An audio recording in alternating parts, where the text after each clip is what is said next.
अस्सलामुअलैकुम, welcome my उस्ताद जी। मैं हूं आपका टीचर करीम। आप देख रहे हैं माई उस्ताद जी चैनल। तो आज फिर मैं कंप्यूटर स्टडी की एक न्यू क्लास लेके आ गया हूं। तो आइए स्टार्ट कर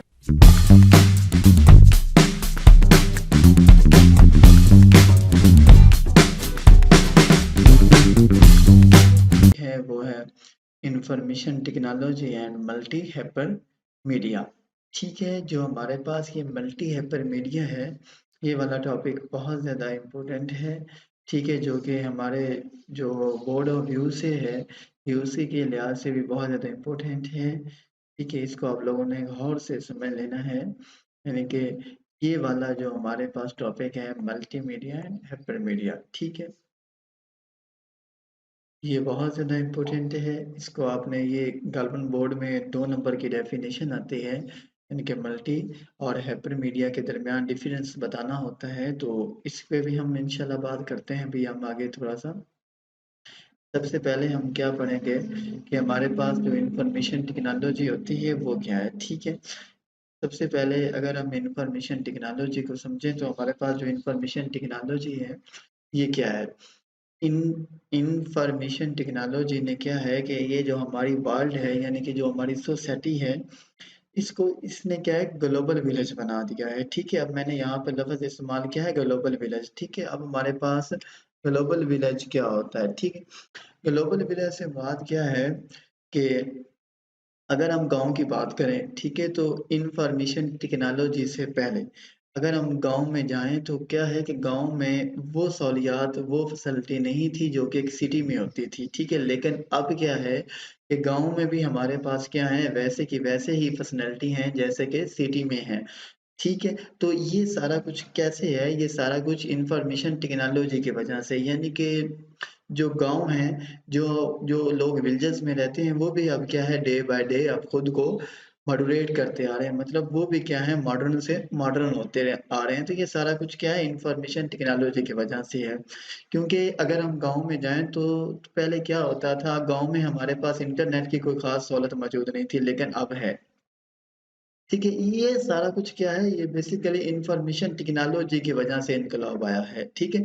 अगर हम यहाँ इस डेफिनेशन पे अगर आप आएँ, ठीक है? तो it is the combination of telecommunication technology and computer technology, hardware and software, यानी कि ये सारा कुछ क्या है हार्डवेयर और सॉफ्टवेयर से मिलकर चेंज हुआ है। It combine computing with high speed communication link for carrying data from one place to and other.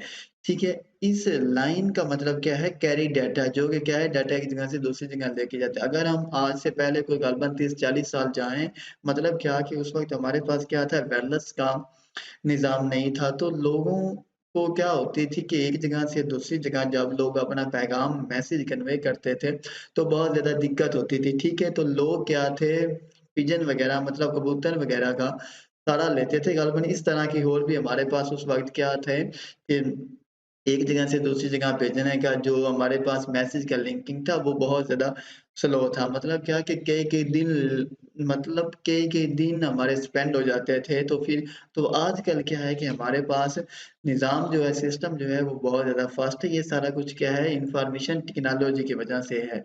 ठीक है?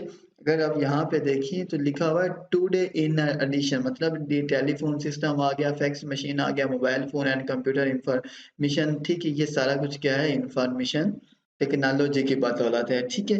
Computer hardware and software are playing main role in information technology. तो of course क्या उसने कहा है कि जो हमारे पास कंप्यूटर है और हार्डवेयर और क्या है सॉफ्टवेयर्स हैं, ये क्या है कि टेक्नोलॉजी में बहुत ज़्यादा रोल अदा कर रहे हैं। ठीक है, आगे दी वर्ल्ड क्या है दुनिया has become one two global village. यहाँ पे जो ग्लोबल विलेज है ये बहुत ज़्यादा इम्पोर्टेंट है, ठीक है? इसको आपने गौर से समझ लेना, ये वाला जो उसने लिखा हो ना ग्लोबल विलेज, ये वाला, ठीक है? जिसको मैंने रेक्टेंगल सिंबल में बंद किया, ये वाला ग्लोबल विलेज। ग्लोबल विलेज मैंने आपको पहले ही बता दिया है कि जो लोग गाँव में रहते थे वो भी अब क्या है कि वैसे वैसे रह रहे हैं जैसे सिटी में रहते हैं, ठीक है? द ग्लोबल विलेज मीन्स मतलब है दैट के पीपल लोग क्या हैं लिविंग रह रहे हैं इन दी वर्ल्ड दुनिया में नॉन जान as each other as if they are living in a village, यानी कि वो क्या है इस तरह रह रहे हैं कि जैसे कि वो एक सिटी की बजाय शहर में रहते हैं या क्या है गाँव में रहते हैं। पीपल कैन एक्सचेंज इन्फॉर्मेशन और या message in such a manner as if they are sitting in a drawing room और फेस टू फेस मतलब क्या कि टेक्नोलॉजी की वजह से क्या है कि लोग कहीं कहीं पर भी बैठे हैं, लेकिन वो भी क्या है कि फेस से फेस कम्युनिकेशन कर रहे हैं। जैसे कि अब मैं आपको लेक्चर डिलीवर कर रहा हूँ, तो आप लोग क्या है लेक्चर समाप्त कर रहे हैं, सुन रहे हैं, तो ये भी हमारे पास क्या है फेस टू फेस कम्युनिकेशंस हो रही है। ठीक है, इस तरह का ये जो सारा कुछ हो रहा है, ये सारा कुछ बेसिकली क्या है, इन्फॉर्मेशन टेक्नोलॉजी की बदौलत ही हो रहा है, ठीक है? अब अब अगर हम नेक्स्ट स्लाइड पे मूव करें तो ये अब हमारे पास क्या आता है डिजिटल कन्वर्जेंस बहुत ज़्यादा इम्पोर्टेंट डेफिनेशन है ये वाली और ये 2 नंबर की बोर्ड में आती है, पक्की आती है इसको आपने गौर से समझ लेना है डिजिटल कन्वर्जेंस हमारे पास क्या होता है due to information technology different organisation क्या है कि मुख्तलिफ organisation industries and institution institution से मुराद क्या है इंस्टीट्यूट अदारे ठीक है मतलब क्या स्कूल और कॉलेजेस ये जो लिखा हुआ है इंस्टीट्यूशन, इंस्टीट्यूशन से मुराद क्या है? हमारे स्कूल हैं, कॉलेजेस हैं, यूनिवर्सिटीज़ हैं, ये सारा कुछ कहाँ पे आता है? इंस्टीट्यूशंस में आता है। इंडस्ट्री, इंडस्ट्री से मुराद क्या होता है? Factories area.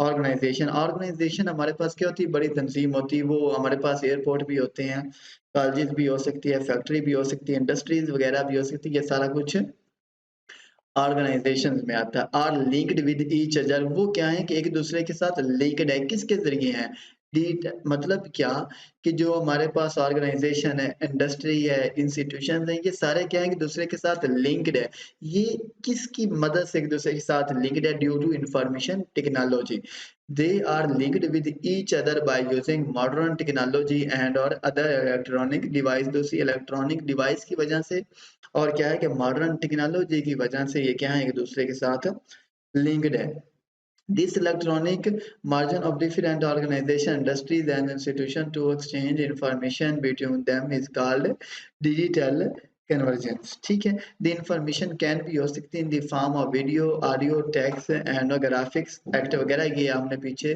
सारा कुछ पढ़ लिया है अब मैंने यहाँ पे आपको एक बात बतानी ग्राफिक्स लिखा हुआ है ठीक है कोई भी मालूमात जो हमारे पास क्या होती है एक तस्वीर की शक्ल में होती है उसको हम ग्राफिक्स बोलते हैं ठीक है ये वाला जो टॉपिक है ये बहुत ज़्यादा इम्पोर्टेंट है इसको आपने गौर से समझना है मल्टीमीडिया एंड यानी कि मल्टीमीडिया और हाइपर मीडिया हमारे पास क्या होता है it refer to an application in which text graphic animation audio and video effect are combined together and are presented by the computer main use of multimedia application are है in video games and और computer based trainings वगैरह it refer ये क्या refer करता है to an application एक application विच जो के विच जो कि टेक्स्ट टेक्स्ट की शक्ल में हो सकती है ग्राफिक्स की शक्ल एनिमेशन ऑडियो वीडियो एनिमेशन आप लोग जानते ही होंगे ठीक है अगर हम आगे बात करें ये वाला हमारे पास एपर मीडिया इज है the process of creating link to multimedia file that contain photographers audio and text एक्ट वगैरह मतलब क्या है कि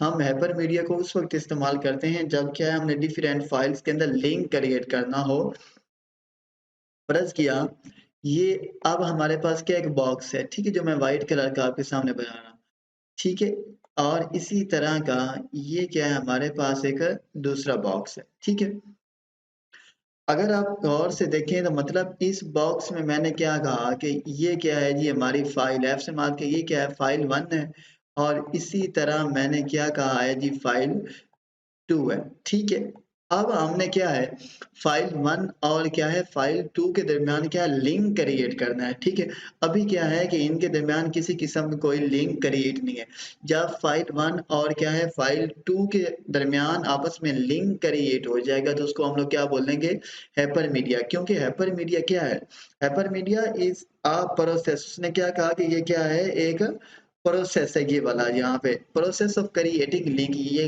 जो क्या है लिंक को क्रिएट करता है टू मल्टीमीडिया फाइल यानी कि मुख्तलिफ फाइल के दरमियान वो फाइल हमारे पास ऑडियो भी हो सकती है वीडियो भी हो सकती है फोटो मतलब किसी भी फॉर्म में हो सकती है ठीक है तो अब आपके सामने क्या है कि मैंने ये एरो से क्या है इन दोनों फाइल्स के आपस में क्या है लिंक क्रिएट कर दिया तो अब ये हमारे पास क्या बन जाएगा हैपर मीडिया बन जाएगा।